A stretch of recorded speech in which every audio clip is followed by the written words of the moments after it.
Salut à tous et bienvenue justement à ce tour informatif ici direct et sur votre télévision Grande Vision Héritage bien sûr avec des thématiques intéressantes sur la table. On va revenir sur les discours de Félix Tshisekedi lors de la 79e session de l'Assemblée Générale des Nations Unies où il a encore une fois de plus enfilé ses gants et indexé les soutiens rwandais au M23, demandé les retraits de ses troupes sur le sol congolais mais également des sanctions contre les autorités rwandaises. Lors de son discours, le président congolais a aussi épinglé l'échec de l'ONU dans le rétablissement de la paix un peu partout dans le monde. Quelle est la particularité ou la nouveauté justement de ce discours?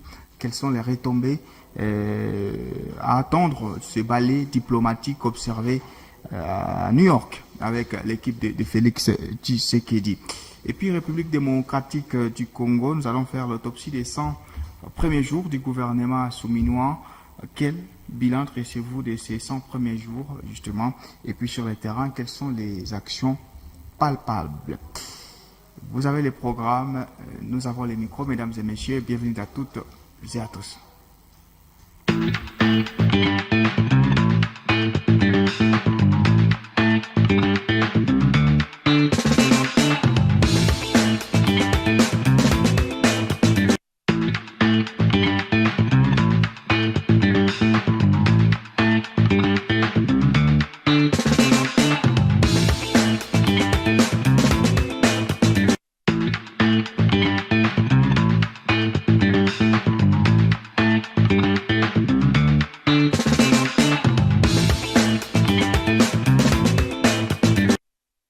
Allez, monsieur Jérémy Banza, bonjour et bienvenue.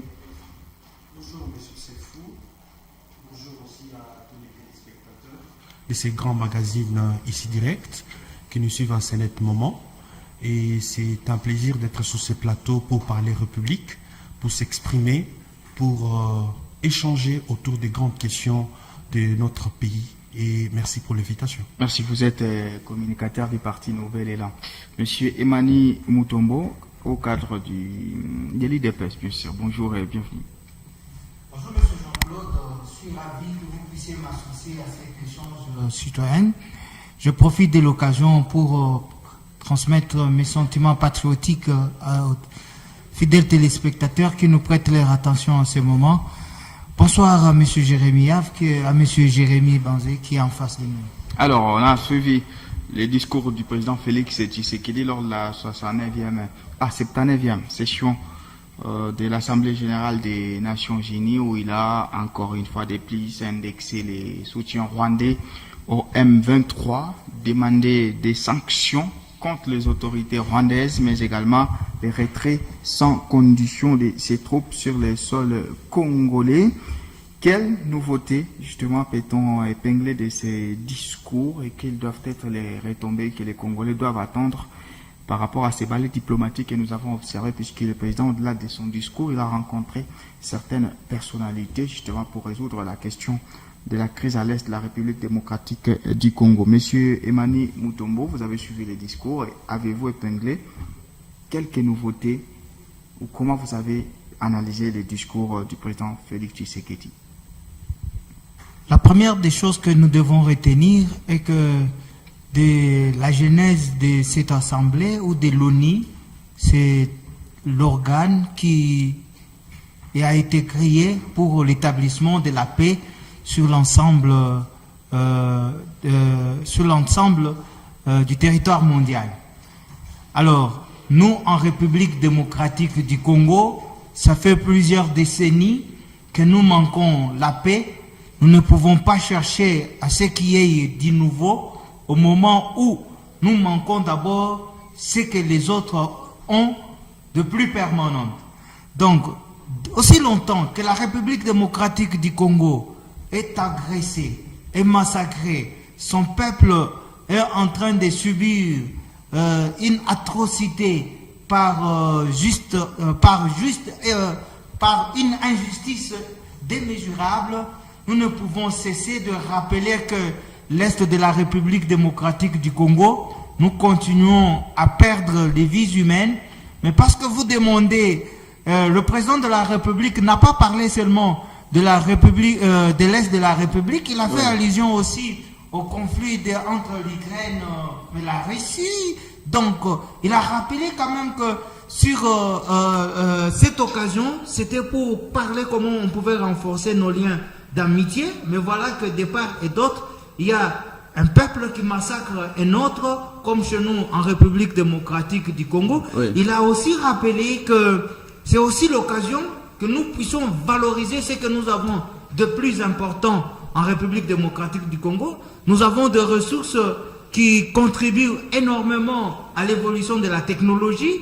Nous devons vraiment retracer l'exploitation de ces minéraux. Nous ne pouvons pas avoir des voisins énormément pauvres en ces richesses, mais qui sont classés comme des meilleurs producteurs de ces richesses.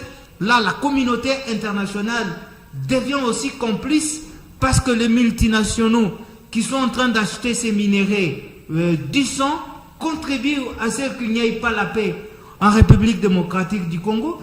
Le président de la République a également épinglé nos ressources environnementales que nous avons, parce que ça profite aux grands industriels, mais la République démocratique du Congo, qui n'est rien d'autre qu'une réserve de tous ces produits, doit bénéficier de ses droits en tant que pays solution au réchauffement climatique. Voici au moins quelques éléments que je peux retenir sur le discours du président de la République devant l'Assemblée des Nations Unies. Monsieur Jérémy Banza, voilà, le président Félix Tshisekedi a, comme attendu, indexé les soutiens rwandais au M23, puisque c'était la question la plus centrale. Est-ce que vous avez noté quelque chose de particulier qu'il a prononcé dans son discours? Merci beaucoup, monsieur Sefou. Ce qu'il faut retenir ici, c'est que déjà que nous sommes dans ce que nous appelons un peu la multilatéralité de cette organisation, et ça fait que les États en tant que tels qui sont membres de l'ONU, dont l'ONU, comme mon co-débatteur sur ce plateau l'a rappelé, l'objectif même de cette organisation, notamment le maintien de la paix et de la sécurité internationale. Mais c'est faisant, au regard de ces 79e Assemblée générale de l'ONU, auquel a participé le président de la République, prononçant un discours autour de la question notamment de l'insécurité ou la crise sécuritaire, ou de l'agression rwandaise. Ça fait que, déjà, d'une part, on sent que c'est le même discours quand on analyse, que ce soit le 78e, que ce soit les 77e, les 76e, c'était pratiquement la question de l'agression rwandaise qui revenait toujours sur la table. Moi, je ne trouve pas du mal de rappeler ou de revenir sur cette question, parce que ça taraude plus d'un, notamment les Congolais, et nous avons besoin des solutions. Parce que aussi, au regard de cette organisation qui est l'ONU, les objectifs qu'elle prône, c'est aussi la paix et la sécurité. Ouais. Et qui fait ce que l'ONU soutient les États qui ont des problèmes, notamment d'agression. Mais maintenant, le problème à ce niveau, c'est parce que dans cette organisation multilatérale qui est l'ONU, c'est la diplomatie qu'il faut jouer. Pas cette diplomatie qu'on chante jour et nuit, une diplomatie agissante, mais c'est une diplomatie parce qu'il faut retenir que la diplomatie est l'un des moyens pour faire valoir notamment la politique du pays au niveau de l'extérieur. Et quand on regarde la manière dont la politique étrangère est menée au travers des gouvernements de M. Tshisekedi ou le président de la République, vous allez vous rendre compte que ça n'arrive pas à donner du tonus à tous les autres membres de cette organisation à véritablement avoir un œil regardant sur la situation qui se passe à l'Est. Preuve, vous avez vu le conflit, parce que le président même l'a rappelé, le conflit entre la Russie et l'Ukraine. Déjà, vous avez vu, au regard de la politique étrangère, quand je parle de la politique étrangère, vous voyez la diplomatie que mène le président Zelensky, vous voyez que, bien qu'il y a des ramifications et qu'on sort, vous sentez que toute la communauté internationale est mobilisée pour voir comment mettre fin à cette guerre, à cette agression de la Russie face à l'Ukraine. Et cela a comme conséquence, ça fait que la communauté internationale est arrivée même à répondre à ce que la Charte des Nations Unies veut. Lorsque un État agresse un autre État, tous les autres États peuvent se mobiliser pour prendre des sanctions. C'est comme ça que même monsieur Poutine ne peut pas se promener partout parce qu'on peut mettre la main sur lui parce on a déjà déclenché une procédure devant la Cour pénale internationale.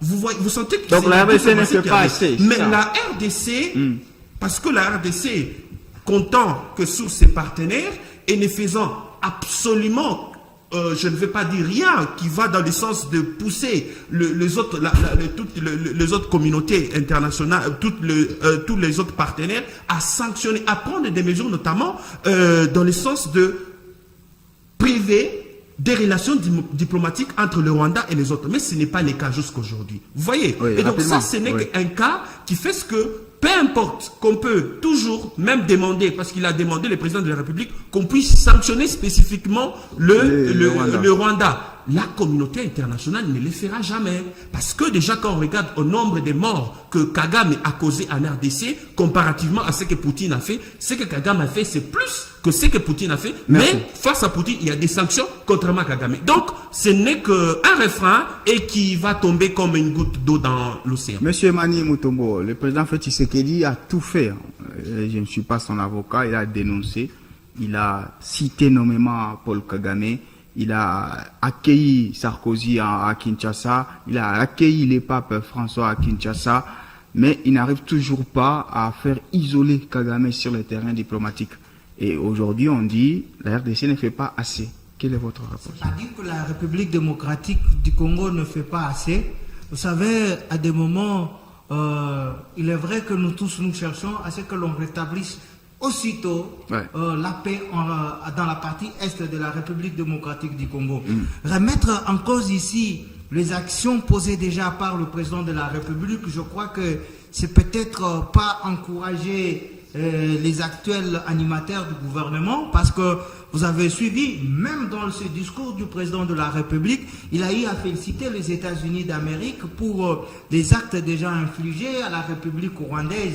Donc, vous avez appris également qu'au niveau de Dar es Salaam, qu'il y a un procès qui a été ouvert toujours face au Rwanda. Ça veut dire qu'il y a certains multinationaux qui profitaient de l'exploitation illégale du Rwanda, comme le président de la République ne cesse de le dire, que la République démocratique du Congo est en train de subir une injustice, une agression, à cause tout simplement de ses ressources minérales, comme eux étaient en train de bénéficier d'une exploitation frauduleuse, ils ne pouvaient qu'appuyer et relativiser les choses. Mais comme nous avons pris le taureau par les cornes et que nous sommes en train de mettre à nu tous ceux-là qui courent derrière le Rwanda, vous avez appris avec moi que pas plus que longtemps, le président polonais avait apporté un soutien, si je ne me trompe pas, un soutien dans le domaine de l'armée avec la République rwandaise,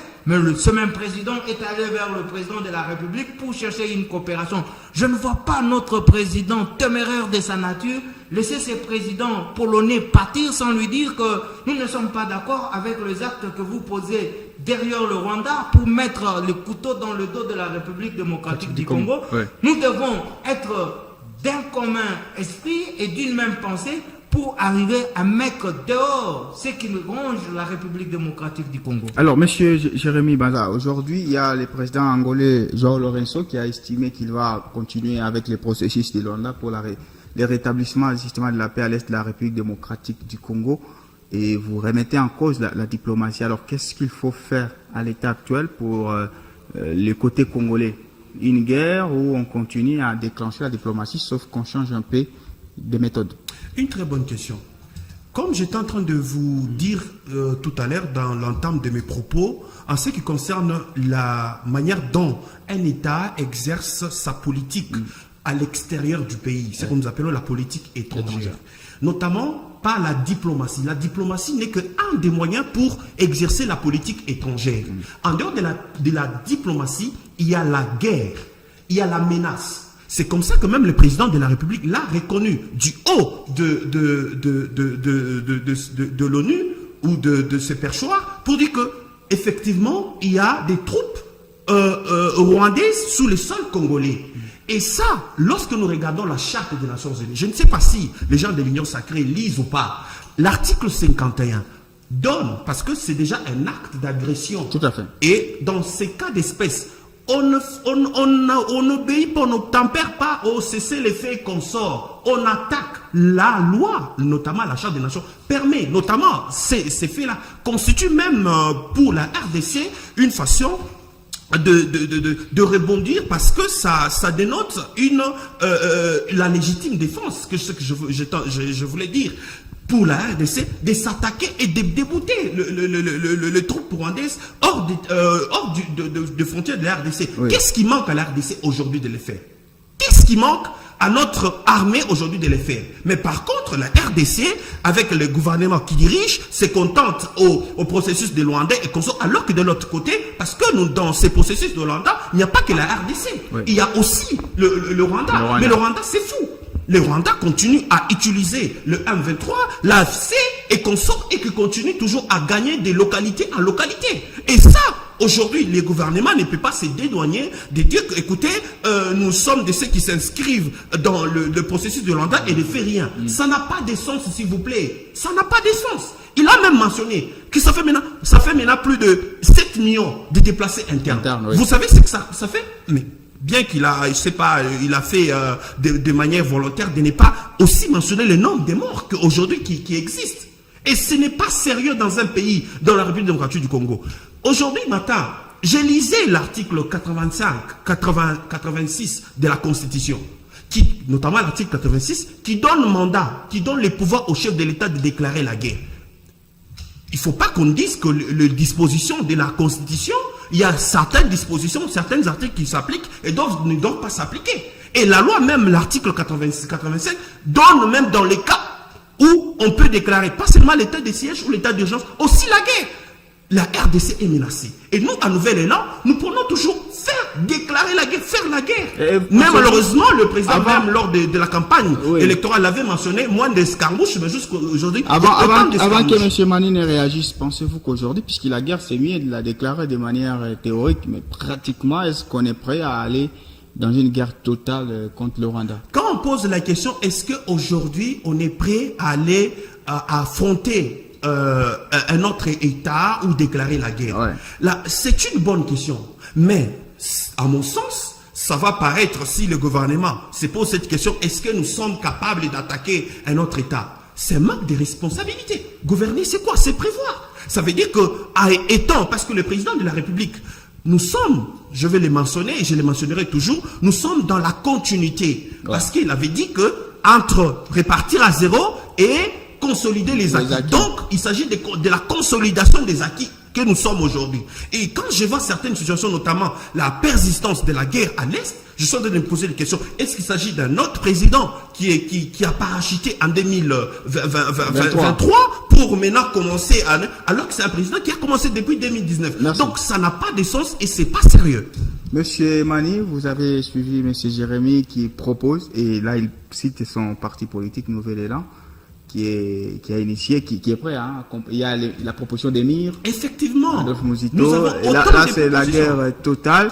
Est-ce que vous ne vous êtes pas demandé que vous vous plantez peut-être dans vos démarches pour résoudre cette question de l'Est de la République démocratique du Congo?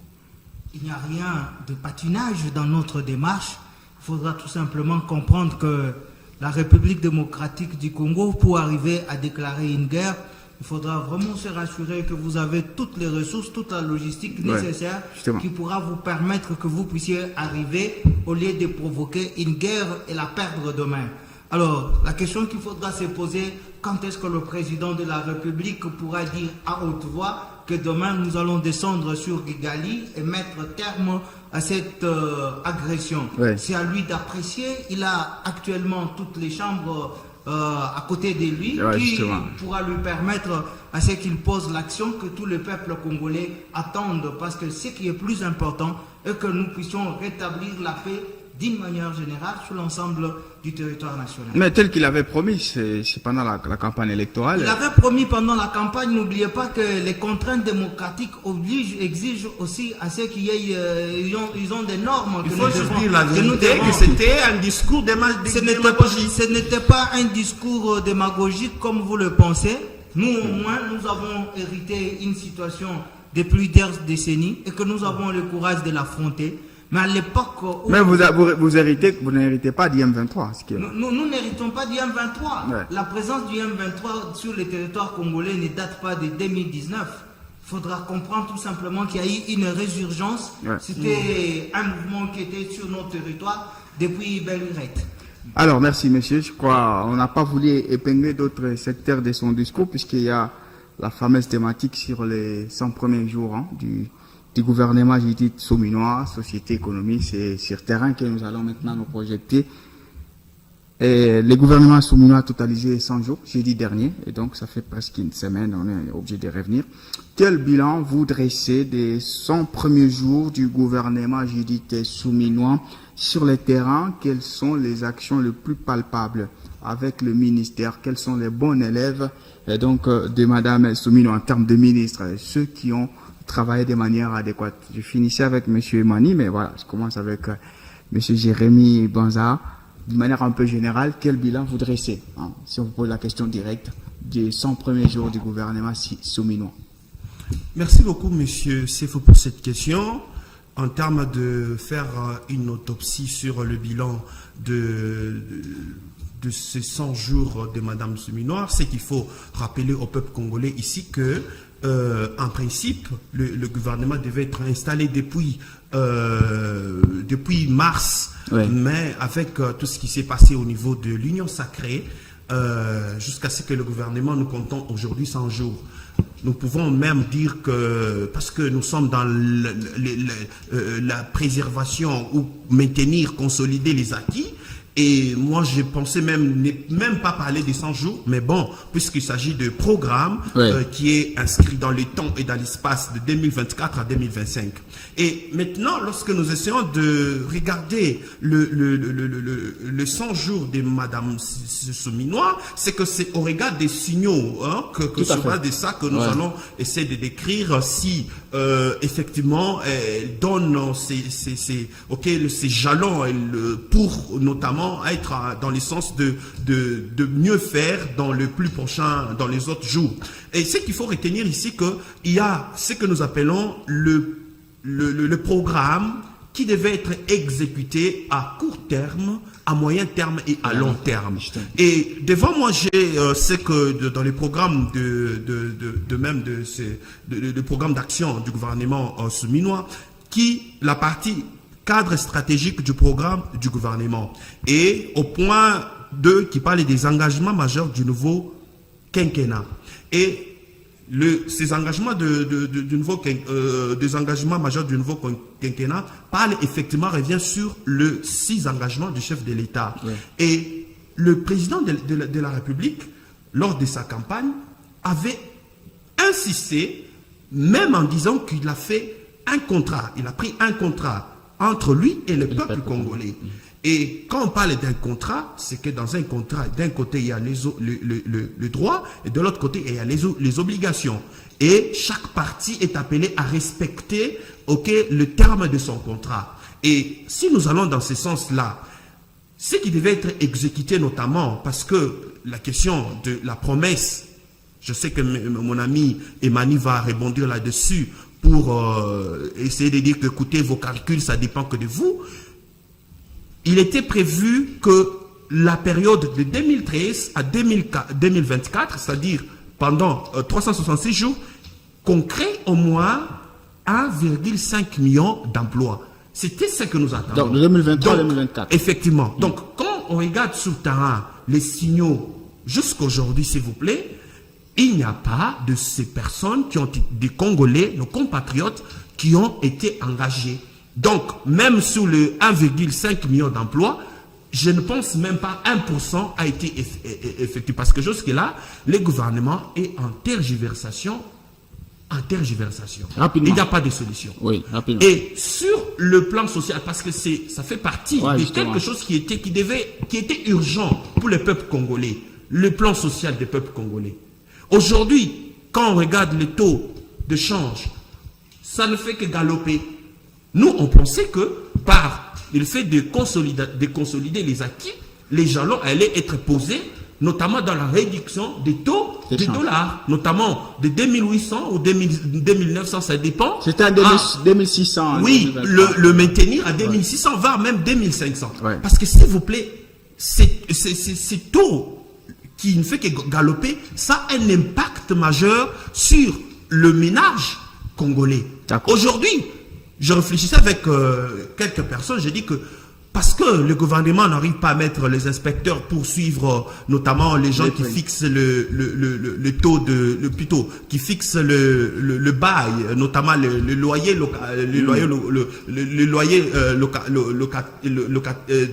location des maisons, toujours qu'ils les fixent en dollars. C'est vraiment coûteux pour eux et ils n'arrivent pas à faire autre chose. C'est comme qui dirait quelqu'un ne vit que, comme je l'ai dit un jour ici, quelqu'un que lorsqu'on lui paye, il enlève pour le loyer, pour à manger, c'est peut-être pour les enfants, pour le paiement, et il ne reste qu'avec le souffle de vie. Et c'est pas sérieux dans un État. Par contre, donc, lorsqu'on regarde tout ce qui se passe en RDC, on regarde des signaux, c'est-à-dire que les signaux sont tellement dubitatifs que le programme d'action du gouvernement, nous attendons, peut-être elle fera plus. Je reviens à vous, Monsieur Emmanuel Mutombo. Est-ce qu'après 100 jours, les signaux sont-ils au vert de votre côté avec le gouvernement de Mme Judith Suminwa? Avant de répondre à votre question, je voudrais d'abord dire à mon co-débatteur en face que nous avons le grand rêve, c'est celui d'établir un paradis social en République démocratique du Congo. Mais son autorité morale nous disait qu'il est donc impossible de faire le rêve d'un paradis social dans un désert économique. Aussi longtemps que la République démocratique du Congo, les Congolais n'arrivent pas à comprendre que nous devons faire tout pour impulser notre économie, ça reste un devoir pour tout un chacun. Ce pays nous appartient tous, il n'appartient pas au président de la République.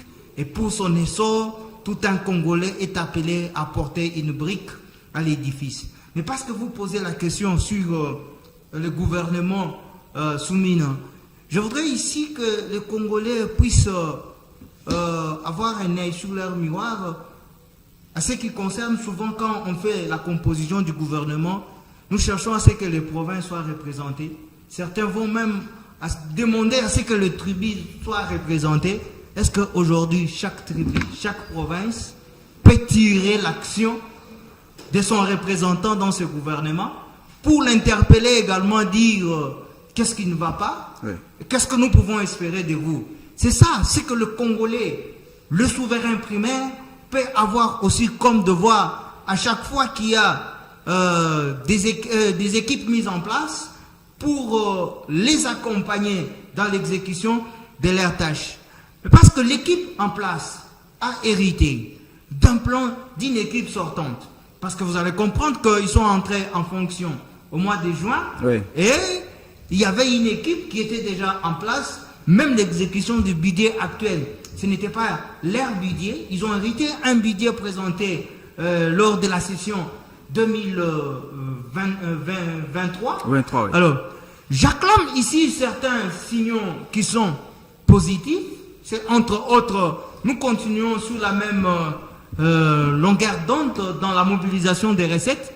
Et les Congolais attendent encore beaucoup pour une bonne répartition de ces recettes, que nous arrivons vraiment à sentir que quand on avait une faible mobilisation des recettes, voilà où était l'état du peuple congolais.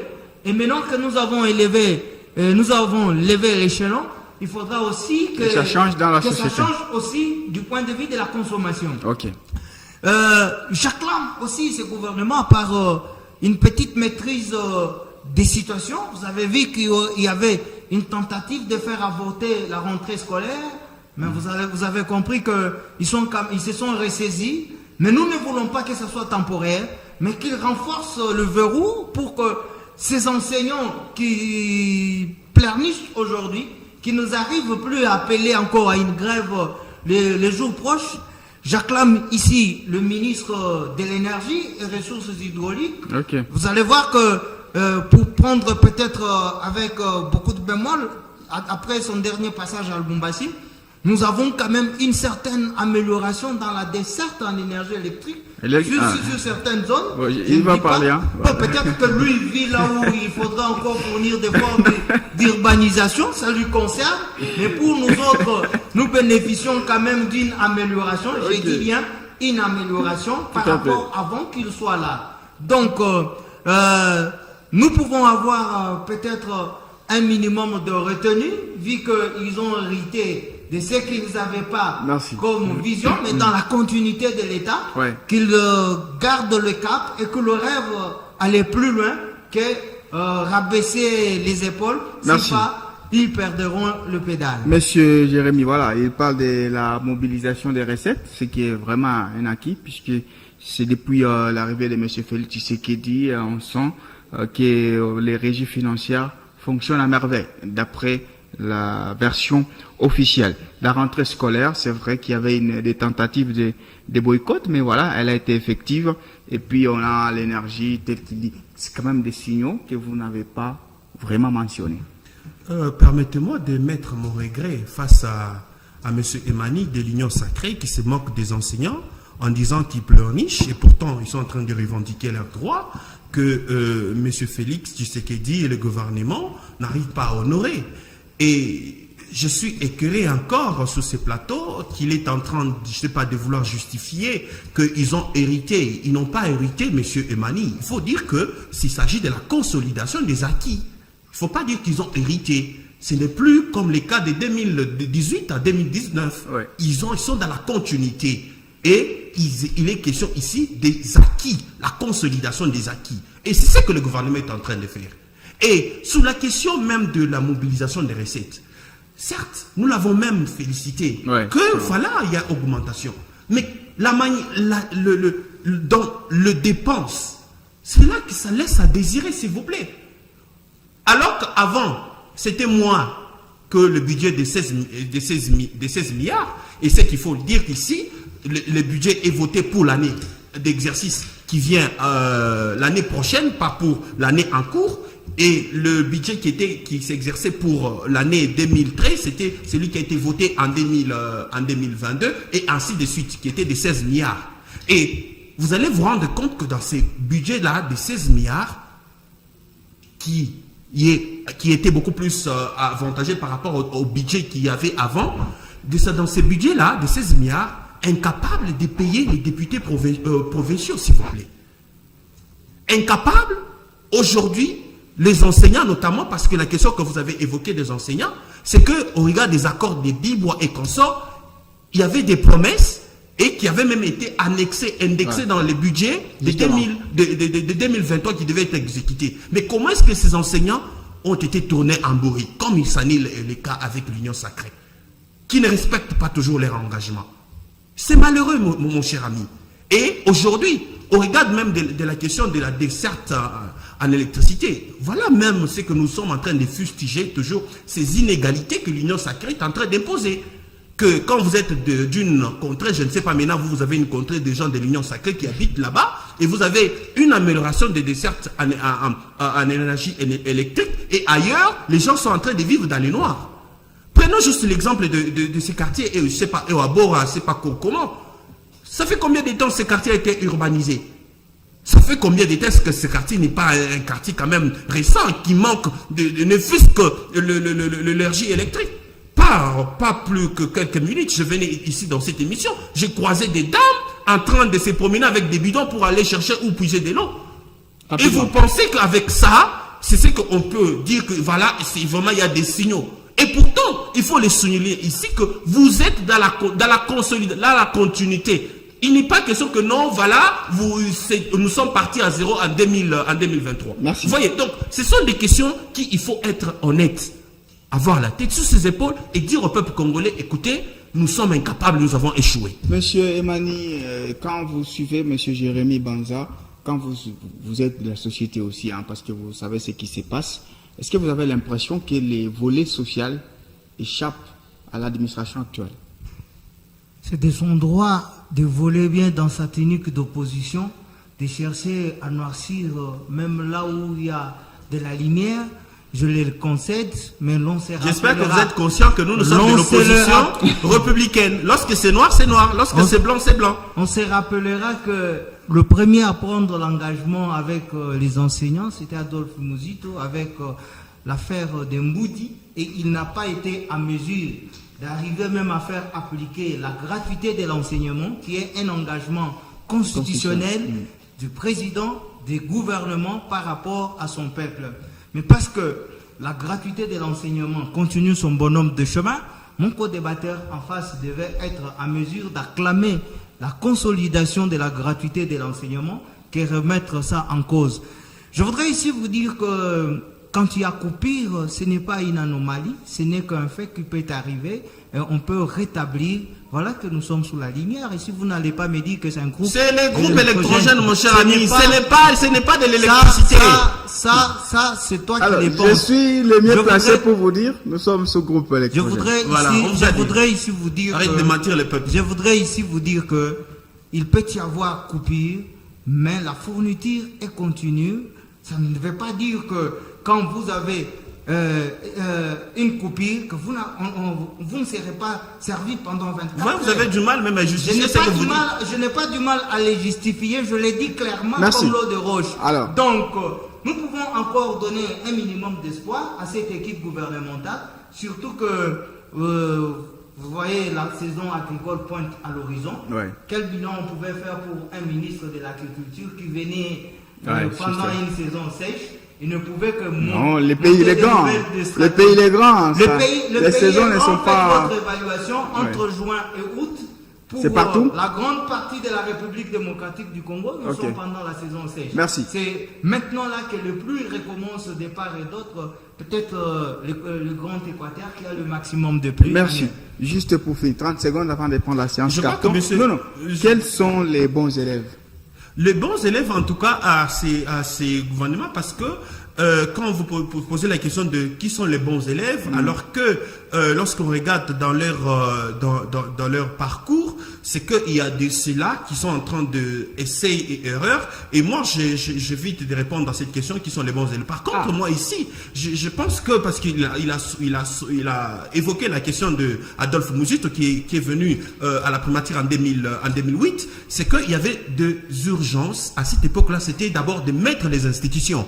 Et c'est pas pour rien que nous avons même factualisé, nous avons permis que cette disposition, parce que rappelez-vous, en 2011, il y a eu une révision de la Constitution. Et cette disposition qui tend à rendre gratuit l'enseignement primaire, elle a été maintenue. Vous comprenez? Et donc, c'était que le gouvernement, dans la manière de gérer les institutions, dans le gouvernement qui allait venir, il devait tenir compte de cette disposition. Et effectivement, c'est vous. Mais par la manière dont cela s'exécute. Vous voyez? Merci. Donc, les enseignants qui sont appelés à exécuter ou à donner cours à ces enfants, ils sont en grève. Vous avez vu, ils ont pris pratiquement le quelques semaines et c'était pas bon. Donc moi je pense que prochainement, il faut s'améliorer parce que l'année prochaine encore, les enfants vont aller en vacances, ils vont encore retourner. Donc il faut les payer. Les bons élèves, on maintient finance, on maintient éducation et hydrocarbures, c'est ça? Je voulais dire à Jérémy que Thomas Sankara disait, mieux vaut de l'eau pour tous qu'une champagne pour vous seul. Adolphe Muzito était beaucoup plus dans les coulmous que pensait à ce qu'il y ait des Congolais qui pouvaient regagner le chemin de l'école. Au lieu de voir les seuls enfants qui étudiaient dans des écoles nantis, qui étaient d'ailleurs en train de tourner et prendre derrière l'État, il a fallu trouver une mesure pour que tout Congolais accède à l'éducation. C'est mon temps de parole. Mais la manière dont vous placez les briques laisse à désirer. Je crois que tu reconnais que vous n'avez pas été en mesure d'aborder cette question cruciale pour la jeunesse congolaise. Mais parce qu'il faudra parler des bons élèves, il a eu honte de parler quand même de certaines distinctions. L'on dit toujours que le royaume de cieux appartient aux violents. Vous allez voir qu'il y a des ministres comme celui de l'électricité que je venais de dire, la dame qui est aux affaires sociales. L'électricité, donc il n'y a que chez vous, vous avez l'électricité. Bon, chez toi, s'il n'y en a pas, veuillez payer les câbles. Ici, il n'y a pas l'électricité, donc ils n'ont pas encore payé les câbles. C'est ça que vous êtes en train de dire. Il va s'en prendre Et donc inutilement. vous êtes en train de vous moquer de toute cette population qui vit dans ces quartiers, qui n'arrive pas à suivre cette émission. Moi, quand je venais, j'ai vu plus d'une maison éclairée. Je ne sais pas comment. C'était des panneaux solaires. C'était des panneaux solaires. C'était des privés qui se prennent en charge. Alors que l'État a l'obligation de prendre en charge cette population. Merci. La séance carton. La séance carton juste après.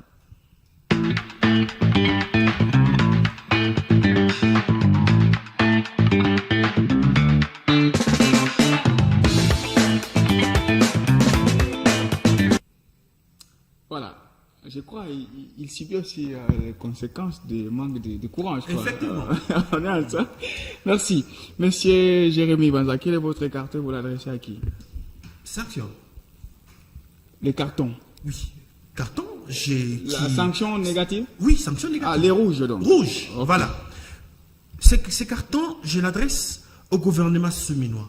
Okay. Tous les 100 jours, qui, je vais dire dans des termes simples, c'est que le peuple a besoin. Le peuple veut la sécurité. Le peuple veut la paix. Le peuple veut que son social soit amélioré. Le peuple ne demande pas beaucoup. Que ces priorités soient réalisées. Parce que le gouvernement, dans le cas des contrats, ils sont payés pour ça. Et le peuple congolais attend aussi que leur contrepartie soit exécutée. Merci. C'est ce qui est normal. Merci à vous d'être passé ici derrière. Je vous en prie. Monsieur Mani Mutombo, votre carton. Je brandis un carton blanc au gouvernement Il n'y a pas de carton, Je brandis un carton blanc. Il n'y a pas de carton blanc, mon cher ami. C'est mon temps de parole. Il y a 3 cartons. C'est mon temps de Peu parole. importe, je te rappelle qu'il n'y a pas de C'est carton mon temps blanc. de parole. Alors, Il ne le m'avait vert, pas hein. présenté les cartons. Non, Ici, non. on n'est pas sur un terrain de foot pour ne jouer que sur les cartons là. Mais il faut quand Moi, même je régler offre les le règles carton du blanc au jeu. Non, non, non, gouvernement le vert, hein. soumis Le vert. par le fait que l'opposition a marché hier. Elle est allée vers le ministre de la Justice. Mais parce que l'UDPS est en train d'établir un état de droit, ils ont été reçus et il n'y a eu aucun mort. C'est de la bravoure et c'est l'installation de la démocratie. Merci à vous. Merci. Dans 3 minutes, les enfants vont suivre la grande édition du journal. Au revoir et restez curieux en suivant notre programme.